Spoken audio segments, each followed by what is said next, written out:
ഇന്നൊരു മുട്ടക്കഥ പറഞ്ഞാലോ? ഇന്നേ ഒരു കാന്താരി മുട്ട ഉണ്ടാക്കാം നമുക്ക്. ഇതിച്ചിരി പഴയതാണേ, ഞാനിപ്പോഴും ഉണ്ടാക്കി നോക്കുന്നത്.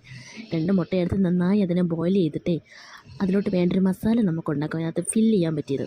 അതിന് വേണ്ടിയിട്ട് നമുക്ക് ഇഞ്ചിയും പച്ചമുളകും അതുപോലെ തന്നെ നമ്മുടെ മല്ലിയിലയും കറിവേപ്പിലയും 2-3 ചുവന്നുള്ളിയും കൂടി ഇട്ട് നമുക്ക് നന്നായിട്ട് അരച്ചെടുക്കാം. ഇതെല്ലാം കൂടി നമുക്ക് ഒരു ഇടിങ്കല്ലിലിട്ട് നമുക്കിതിനെല്ലാം മുട്ടയ്ക്ക് വേണ്ട മസാല പരുവത്തിലാക്കി എടുക്കാം.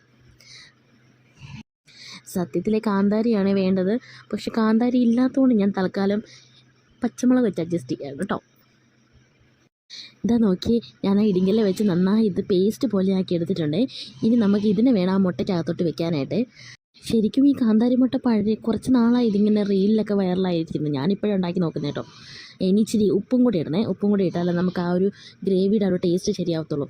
ഇനി നമുക്ക് ചെയ്യേണ്ടത് എന്താ പറയുക, ഇതിനകത്ത് ഓരോ സ്പൂൺ എടുത്ത് ഇതുണ്ടോ ഈ മുട്ട നമുക്ക് നടുവേ കീറിയിട്ട് ഈ ഗ്യാപ്പിലോട്ട് എന്ത് ചെയ്യണം, ഈ നമ്മൾ പരച്ച് വെച്ചതില്ലേ അതിനകത്തോട്ട് ഫില്ല് ചെയ്യണം. ഇത് കണ്ടോ, ഞാൻ അതിനകത്തോട്ട് ഫില്ല് ചെയ്ത് വെച്ചിരിക്കുന്നുണ്ട്. ഇനി ഇതങ്ങ് നമുക്കങ്ങ് കഴിക്കണം.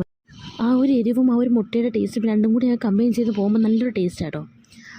അങ്ങനെയാണ് മക്കളെ മുട്ടയും കാന്താരിയും പ്രണയത്തിലായത്. ആ പ്രണയം നമ്മളെല്ലാവരും ആസ്വദിച്ച് കഴിക്കുകയും ചെയ്തു. വീഡിയോ ഇഷ്ടപ്പെട്ട് ലൈക്ക് ചെയ്യാനും സബ്സ്ക്രൈബ് ചെയ്യാനും മറക്കല്ലേ. Bye bye.